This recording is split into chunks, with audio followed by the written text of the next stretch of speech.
আচ্ছা বলেন তো, বাড়িতে আপনার চুলা আর জাহাঙ্গীরাবাদ স্কুল মাঠে আপনি জ্বালাইছেন আগুন, ভাত কি সিদ্ধ হবে?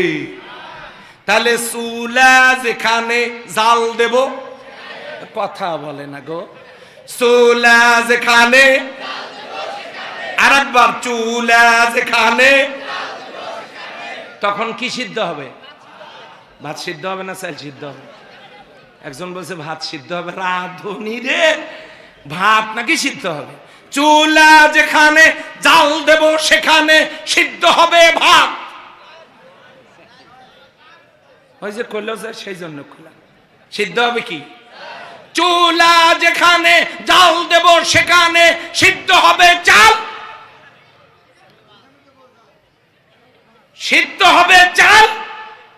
ঠিক তেমনি আন্দোলন যেখানে, কোরআনের আন্দোলন যেখানে যোগদান করব সেখানে চালু হবে কোরআনের সমাজ। জোরে বলেন কথা ঠিক কিনা?